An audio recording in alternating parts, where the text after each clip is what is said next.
Cinema మొదలుకొని hit 2 cinema వరకు పగడ్బందీ thriller చిత్రాలతో ప్రేక్షకులను అమితంగా ఆకట్టుకున్న కథానాయకుడు అడవిశేష్. తన కొత్త చిత్రమైన డెకాయిట్ మీద కూడా భారీ అంచనాలే నెలకొన్నాయి. ఈ రోజే ప్రేక్షకుల ముందుకు వచ్చిన ఈ చిత్రం ఆ అంచనాలను ఏ మేర అందుకుందో ఇప్పుడు చూద్దాం పదండి. మొదటగా కథ విషయానికి వస్తే, హరిదాస్ అంటే అడవిశేష్ రాయలసీమ ప్రాంతంలోని హిందూపురానికి చెందిన తక్కువ కులం కుర్రాడనమాట. అతను ఉన్నత కులానికి చెందిన సరస్వతి అంటే మృణాల్ ఠాకూర్ ను ప్రేమిస్తాడు. కానీ కొన్ని కారణాల వల్ల ఈ ఇద్దరు విడిపోవడమే కాదు, హరి జైలు పాలవుతాడు కూడా.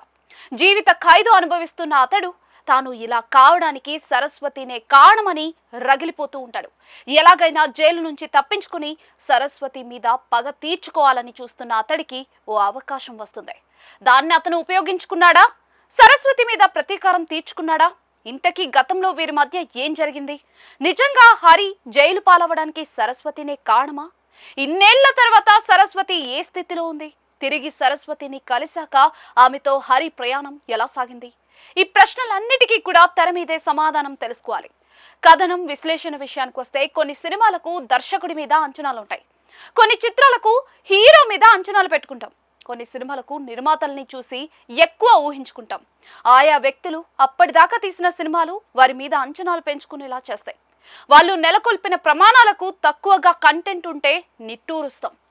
తెలుగులో గత దశాబ్ద కాలంలో ఒక హీరో సినిమా అంటే చాలా బలమైన కంటెంట్ ఉంటుందని ధీమాగా థియేటర్లకు ప్రేక్షకులు వచ్చేలా చేసిన హీరో అడవిశేష్. స్వతహాగా దర్శకుడు, రచయిత అయిన శేష్ తనలాంటి అభిరుచి ఉన్న టీంలతో కలిసి క్షణం నుంచి హిట్ 2 సినిమా వరకు కూడా పగడ్బందీ థ్రిల్లర్లు అందించి ప్రేక్షకుల అభిమానాన్ని చూరగొన్నాడు. ఎప్పట్లాగే బాగా టైం తీసుకుని తను కూడా రచనలో భాగమై ఎంతో శ్రద్ధగా తీర్చిదిద్దిన డెకాయిట్ మీద ఆడియన్స్ భారీ అంచనాలే పెట్టుకున్నారు. ఇలాంటి అంచనాలతో చూసేటప్పుడు కథ మొదలుకొని ప్రతి విషయంలోనూ ఒక స్టాండర్డ్ ఆశిస్తారు ప్రేక్షకులు. అవి తమ ఆలోచన పరిధిని మించి శేష్ రేంజ్లోనే ఉండాలని కోరుకుంటారు. కానీ ఈసారి శేష్ తాను నెలకొల్పిన ప్రమాణాలను అందుకోలేకపోయాడు. అందరూ తీసే సగటు థ్రిల్లర్ల స్థాయికి దిగిపోయాడు. కాబట్టి ప్రేక్షకులకు నిరాశ తప్పదు. మామూలుగా చూస్తే ఇది ప్రేక్షకులను 2.5 గంటల పాటు బాగానే ఎంగేజ్ చేస్తుంది. కానీ శేష్ నుంచి సెట్ చేసిన స్టాండర్డ్ ప్రకారం చూస్తే అది ఆశించిన కిక్ అయితే ఇవ్వదు. అడవిశేష్ సినిమాలంటే కథ పగడ్బందీగా ఉండాలి, లాజిక్లు మిస్ కాకూడదు, ట్విస్ట్లు పేలిపోవాలి, స్క్రీన్ ప్లే ఉక్కిరి బిక్కిరి చేయాలి, సన్నివేశాలు ఆశ్చర్యపరచాలి, పాత్రలు అంతుబట్టని విధంగా ఉండాలి. మన ఆలోచన స్థాయిని మించి అన్నీ ఉండాలని ప్రేక్షకులు ఆశిస్తారు. కానీ తెరపై ఏం జరుగుతుందో ముందే ఊహించగలిగితే, సన్నివేశాల్లో లాజిక్లు మిస్ అయితే, ఎమోషన్ బలంగా లేకపోతే నిరాశ చెందడం సహజమే కదా. డెకాయిట్ విషయంలో అదే జరిగింది.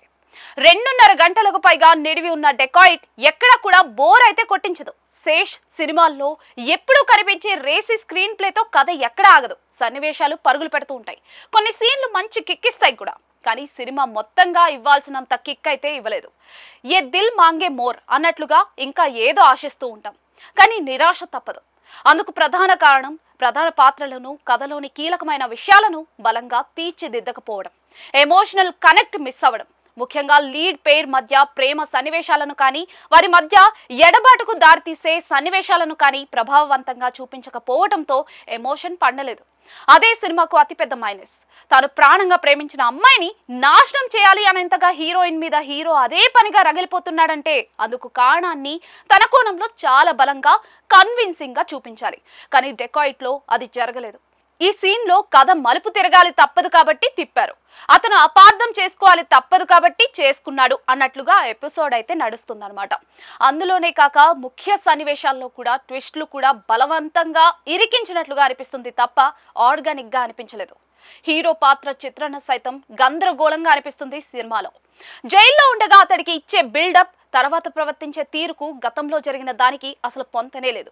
ఇక కరోనాలో ఒక హాస్పిటల్ దోపిడీ నేపథ్యంలో వచ్చే సన్నివేశాలు, ప్రకాష్ రాజ్ పాత్రను పరిచయం చేసిన తీరు చూసి మొదట్లో ఏదో ఊహించుకుంటాం, కానీ తర్వాత తుస్సుమనిపించేశారు. అయితే ఇలా ఎన్ని ప్రతికూలతలు ఉన్నప్పటికీ కూడా కొన్ని థ్రిల్లింగ్ ఎపిసోడ్లు డెకాయిట్ ను వాచబుల్ అనిపించేలా చేశాయి. ముఖ్యంగా హీరో జైలు నుంచి తప్పించుకునే ఎపిసోడ్ ప్రథమార్థానికి హైలైట్ గా నిలుస్తుంది. ఆపై పోలీసులకు చిక్కినట్లే చిక్కి ఎస్కేప్ అయ్యే సీన్ కూడా బాగా తీశారు. 20 నిమిషాల పతాక సన్నివేశాలు కూడా బాగా పండాయి. సినిమా మొత్తంలో ఎమోషన్ వర్కౌట్ అయింది అక్కడే.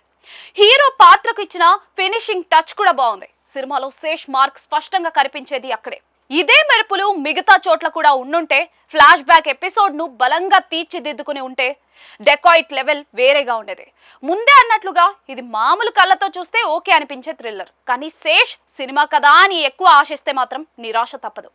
నటీనటుల విషయానికి వస్తే అడవి శేష్ పర్ఫార్మెన్స్ ఎప్పటిలాగే బాగుంది. కానీ రాయలసీమ భాష యాష అతడికి అంతగా సెట్ అవ్వలేదు.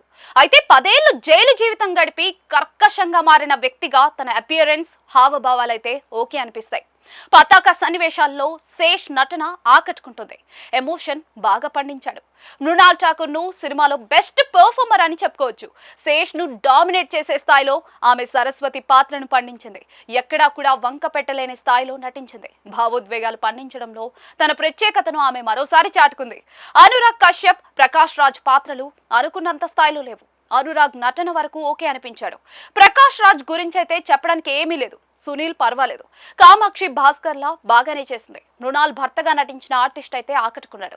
జైన్ మేరీ ఖాన్ పాత్రలో పెద్దగా విషయం లేదు. తన నటన ఓకే. సాంకేతిక వర్గం విషయానికి వస్తే డెకాయిట్ సాంకేతికంగా ఉన్నత ప్రమాణాలతోనే సాగింది. నిర్మాణ విలువల విషయంలో రాజీ పడలేదు. బాగా ఖర్చు పెట్టి సినిమా తీశారు. ధనుష్ భాస్కర్ విజువల్స్ అయితే ఆకట్టుకుంటాయి. భీమ్ సిసిరోలియో పాటలు ఓకే అనిపిస్తాయి. జ్ఞాన్ నేపథ్య సంగీతం సినిమాలో మేజర్ హైలైట్ అని చెప్పుకోవచ్చు. సినిమా రేసీగా అనిపించేలా చేయడంలో, కీలకమైన సన్నివేశాలను ఎలివేట్ చేయడంలో బీజిఎం కీలక పాత్ర పోషించింది. అబ్బూరి రవి మాటలు, సంభాషణల్లో ఏదో మిస్ అయిన ఫీలింగ్ అయితే కలుగుతుంది. సాధారణంగా శేష్ రవి కలయికలో వచ్చే చిత్రాల్లో పాత్రలు నర్మ గర్భంగా మాట్లాడుకుంటాయి. డైలాగులకు అదే విశిష్టత తెచ్చిపెడుతుంది. కానీ ఈ చిత్రంలో క్యారెక్టర్లు అలాగే మాట్లాడుకుంటాయి, కానీ డైలాగుల్లో మాత్రం పదును లోపించింది. శేష్, షనీల్ డియో కలిసి వండిన కథలో విషయం అయితే ఉంది, కానీ ఈసారి శేష్ మార్క్ స్క్రీన్ ప్లే మాయాజాలం అయితే మిస్ అయింది. సినిమాలో బిగి కనిపించలేదు. దర్శకుడిగా షనీల్ ఓకే అనిపించాడు.